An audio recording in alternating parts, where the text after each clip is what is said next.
Hi everyone, and welcome to our video tutorial for this granny stripe infinity cat scarf that you can see Melba modelling here. So I hope you enjoy it. Please like, share and subscribe, and we hope to see you soon. Thanks. Bye. Okay, so to make this granny stripe scarf, you'll need some yarn in 4 colours if you're making it the same as I am. You could use 3 colours, that would also be fine. You could, obviously just keep this at 1 colour or 2 colours. So that's entirely up to you. I love the effect of the 4 colours, but the 4 colours just makes it slightly more difficult to size. And I'm going to talk about, I'll talk about it, the sizing of this later. Because what you want to have the effect of, well I do anyway, is I want to have each colour represented. Melba's here. Each colour represented an equal number of times. Okay, so I've got 4 colours. I want each colour to be represented 4 times in this case. Okay, so that's kind of informed the length that I get with my scarf. So I've made sure that this is a long scarf. So this is a thin version, narrow version. I'm going to make a wider version today. And this one here is a wraparound one. So I'm going to wrap it twice to put it around Melba's neck. Okay, so I've made it quite a bit longer than her neck circumference, obviously. So today I'm going to make one that's wider but shorter. Okay, so I will talk about how we'll make sure that we get the same number of each colour into the scarf. Then you'll need a crochet hook to suit your yarn. I'm going to use 3mm today. Some scissors to snip your yarn. A darning needle to weave in your ends, and you'll have lots of ends to weave in. And then a tape measure to A, have a good idea of your cat's neck circumference, but B, mostly have a measurement for where you want this to fall and how long you need the scarf to be. And we'll be measuring the scarf as we go. We'll get an idea of how long each colour is, and then we'll work out the total length from there. So again, we'll talk about that in a moment, but yeah, a tape measure will be very handy. Okay, so here's one I've made previously. So this one here is actually, we're making them as an infinity scarf, okay? So we'll be joining one end to the other. That's my join there. And this one here I've made long enough so it will double up around Melba's neck, okay? The one that I'm going to make today, as I said before, is going to be wider, and it's just going to be, long enough so it just goes over Melba's head and sits down on her chest. Okay, so yeah, you can absolutely choose the dimensions that you go with. Yeah, I didn't want this one to be too wide because to double it up would be, it would be too thick. So yeah, so you get to make those sort of decisions. And to make this scarf, you'll need to know, so it's this granny square stitch. And it's a really simple stitch, but it has this lovely effect. So you'll need to know how to slip knot onto your hook, how to create a chain, and then from there how to double crochet. All of this is just in double crochet. And then you'll need to weave in, like I said, lots of ends. Every time you change colour, you'll weave in an end, 2 ends actually, and yeah, so you'll need to know how to change colour if you've got a method to do that. I'll show you the simple way that I do it. Otherwise, you can do it however you like. So, yeah, let's get started. Okay, so take your colour 1 and make a slip knot onto your hook. And then we're going to chain in multiples of 3 plus 1. So for this one here, I chained 10. So that was 3 3s are 9, plus 1 is 10. And this one in my yarn with my hook size turns out to be about 4 centimetres wide. So work out how wide you want your scarf to be. Now today I'm going to go a little bit wider. So I'm going to chain 12 plus 1 is 13. So 1, 2, 3, 4, 5, 6, 7, 8, 9, 10, 11, 12, 13. Okay, so locate the fourth chain from the hook. So 1, 2, 3, 4, and you're going to double crochet into that fourth chain. Now, actually what I'll say here, let's just go back a moment. What I'll say here is you've got the option if you want to, and actually I might take that option. You've got the option if you want to work into these back loops of the chain. So 1, 2, 3, 4. So you can work into this back loop, and I just feel like that makes it slightly neater to sew the two ends together. So that's one double crochet, and then in the same chain we're going to place a second double crochet. So our chain will always count as a double crochet in this pattern. Okay, so you've got a cluster of 3 double crochets there, and then you'll skip 2, and in the third chain you'll place 3 double crochets. So the granny effect is just from these little clusters of 3 double crochets and then working in between them. Okay, so we've got our 2 clusters there. Skip 2 and work your next cluster of 3 double crochets. 1, 2, and 3, and then you'll have 3 chains left, and in the last chain you'll place 3 double crochets, 2 and 3. So that's row 1 done. Now you'll chain 3, 2 and 3, and turn. And now we're going to work in between the clusters. Okay, so your chain will count as a double crochet, but it's not part of this next cluster. Okay, so yarn over and place your hook in between the clusters in the previous row and place 3 double crochets, and 3. Move over to the next space in between the clusters and place 3 double crochets. So you can see how this is coming out. It's just these clusters of 3 double crochets. Move along to your next if you've got a next. 1, 2 and 3, and then to finish off and have the same as this end here, you're just going to place a double crochet into the top of that first chain. So there's row 2. Moving on to row 3, chain 3 and turn. And then this counts as our first double crochet, and we've got a space there, so we're going to place 2 more double crochets in there, 1 and 2. Moving along to the next space, we place 3. So this is basically how it goes from here. You'll be repeating rows 2 and 3 until you reach the width of each colour that you want. Now I've kind of made mine semi-square. Well, actually we'll talk about that in a moment. Let's just finish this row off, and then you've got a final space at the end there, so you'll put 3 double crochets in that space.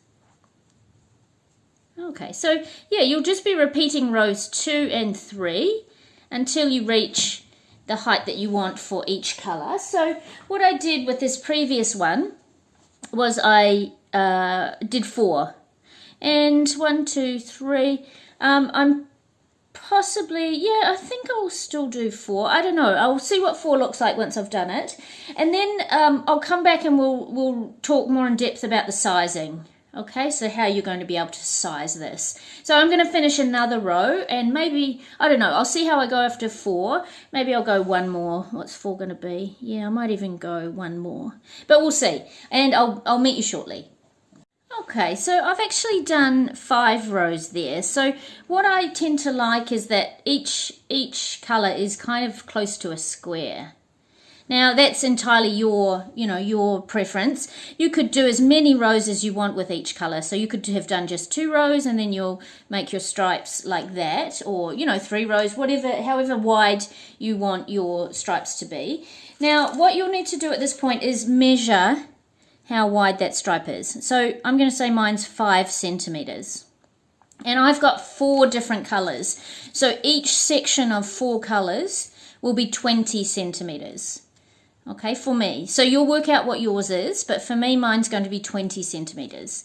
Now, from the measurements that you've taken from your cat, you'll need to work out how many repeats you'll do, okay, to make sure that you get 2 or 3 or 4 full sets, or any number of full sets of the 4 colors into your scarf. So, for example, 5 centimeters here. For 4 colors will be 20 centimeters.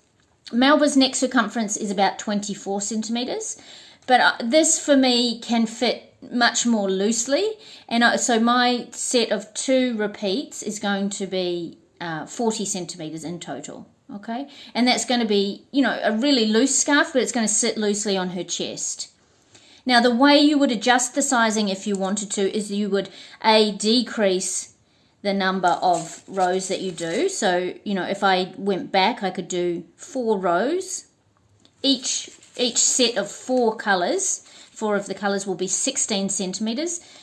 Times 2, if I repeat the 4 colors twice, would be 32, and so it wouldn't be quite as loose. Okay, so I've definitely got that option as well. So that's how you'll adjust the sizing, making those simple calculations to make sure that you get the number of colors you want, plus you can accommodate it to the size of your cat. Okay, so I hope that's clear. So it just does take a little bit of this. The crochet in this pattern is not difficult, but the sizing of it can be just a little bit tricky. Now you might not care about getting the same number of each color into your scarf like I do. I like mine to be, equal in that way, because when I join it, it's just kind of seamless, if you know what I mean. I'm not, so if I had missed that color, I'd be joining a green to a pink, for example, and I want the full effect. Okay, you might not mind, but for me that's how I would like it to be. Now I'm reconsidering the fifth row, because I think for Melba's neck circumference, 24 centimeters up to 40 centimeters, it's maybe going to be a bit too big. So I think I'll take away this row, and I'm going to have to forgo my idea of having a square for each color. I think I'm going to have to do that.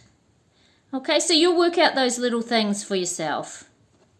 Okay, so let's change color here. So the way I change color, so take your second color. For me, I'm going to use the dark green. I just place my new color over my hook and pull up a loop, and then I chain 1 to secure it, and that doesn't count as part of my chain. And then I just secure by pulling tightly, and then I start my new row. So I'll chain 3 and turn. And you could work in your tails here, but what you'll be able to see where the tail is in between in between the clusters. But you could do that. It's fine. That you'll have less to weave in at the end. So maybe we could try that. I'm not a massive fan of weaving in ends. You might like it. So if you want to just weave them in at the end, that's fine. So we're going to place our 3 double crochets, counting our chain, into that first space, moving along. Oops, split yarn, So you'll just continue repeating those rows as before. Now you've changed your colour. 1 and 2 and 3. And then you'll just repeat each colour the number of times that you've worked out that you need it to be. You know, if you've got 3 colours, you'll work out how you can get your even sets of 3 in there, or you know, your complete sets of 3 in there. If you have got just 2 colours, you know, it's easier to size. So the less colours you have, the easier it is to size. And my last set of 3. Okay, so you continue on. I'm going to keep going with all of my colours.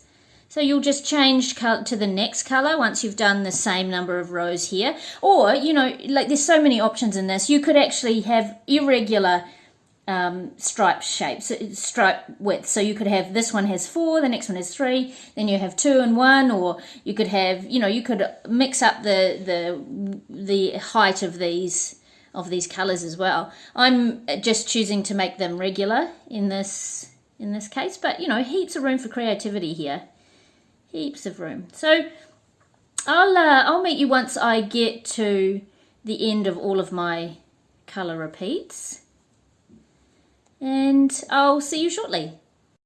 Okay, I just wanted to show you something, and perhaps a way that you can just disguise these colour changes a little bit more, because I'll just show you these ones. You can still see where you can see where I've tied the little knots to secure the colour change, which I go back and I do at the end. But what you can do to just disguise those, so I've just changed my colour there.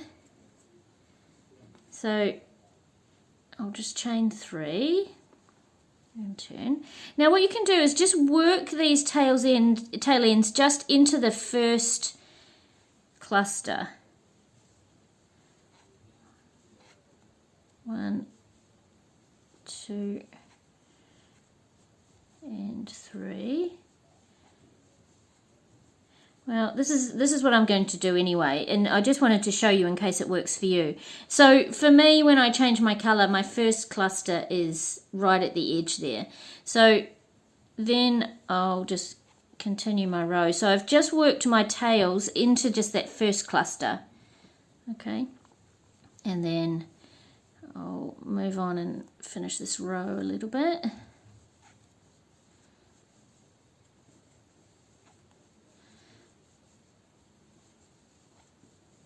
And what I'll do is here I'll just tie my knot in my 2 tail ends here, so it will hide underneath that first cluster. And then I'll weave in my ends later. But this just hides that, at least it hides that knot. Okay, so you can see that the edges are much more disguised. I didn't do it for this one, but did it for this one. You can see that the little knot, my little knot is underneath there. Okay, so that just tidies up those ends. Like it doesn't help us with weaving in, but when you work in your ends, you can still see your ends because of it's because of the gaps in here. So working in the ends, unless you don't mind that, it's you know, it doesn't quite work. But I'm going to weave those in at the end. But at least my little knot on the side is disguised. So I'm going to continue on and I'll see you soon. Okay, so once you've finished all of your stripes, you'll of course join the ends together if you're making an infinity scarf like I am, and you'll then weave in your ends. So let's just deal with these ends first. If you haven't done what I've done and just put the knots underneath the first cluster, then you'll just tie knots in the sides. This is just simple double knots, and then that's to secure the colours, and then you'll weave in your ends. And if you're joining together, then I've got a bit of a loop hanging out there. That's okay, that will fix when I join this together. So let's just get my yarn on the right side. So what you'll do is you'll chain 1 here, and you've got the option to either single crochet or slip stitch across, or you could even sew across if you wanted to using a needle. So what I do is I just take the back loop of the stitch, and like I said, I've got a bit of a loop, it's just pulled there. So why it's an advantage to work into the third loop at the back of the initial chain is that you've got actually loops that you can correspond to. So this first one is a little bit messy for me, but just because that loop's pulled out. But what I'm going to do is I'm just going to slip stitch across to the other side. Okay, and I'm going to take the inner loops, and it's a little bit more tricky on this end because this is the chain end, but as in the turning chain end. But you'll just take corresponding loops and slip stitch across. Now you could single crochet across as well. Single crochet just is a bit more visible. So yeah, you'll just work your way along here, making it as neat as possible. So I'm going to finish that off camera. I'll work my way, slip stitch all the way to the end, and I'll see you once I've done that. Okay, so once you've joined the 2 ends, you'll just yarn over and pull through. Snip off your end. And then you've got your weaving in of ends to do. So go ahead and do that. Now let's do one on camera together. So I'll take one of my ones that I've done here. So my little knot is hidden underneath that cluster. So I'm going to kind of assume that you're familiar with weaving in an end. So you'll just weave it up into the, it doesn't matter where you go, just as long as you secure that end into, so the green goes into the green, you work your colours into the corresponding stripe. And you might want to finish on the back. And then you'll just snip off your end. So you'll do that for all of your ends, but just, making sure that you've secured them with a little knot before you do that. And I'm going to go ahead and weave in all of my ends, and that will be my scarf finished. So we'll come back and we'll sign off together. Okay, and there is your completed granny stripe infinity scarf. So this one here, as you can see, is much smaller than the one I made previously, but I'm going to have Melba wear them slightly differently. So I hope you've enjoyed this tutorial. I think this granny stripe works out really beautifully. It looks really gorgeous in these colours. I love these colours. And, you can go crazy on the creativity with the colours that you use. You could make, rainbow. There's so much room for your creativity in this one. So I hope you've enjoyed it. And please like, share and subscribe, and send your photos along to us. I'd love to see photos of what you've come up with. I'd love to be introduced to your cat. So please send those along. catventurous.community@gmail.com, or you can tag us on social media at catventurous.crochet. So thanks very much for being here, and we'll catch you soon. Bye. What a good girl. Thanks, baby.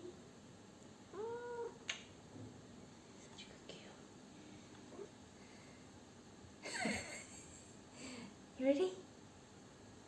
Should we do it? Should we do it?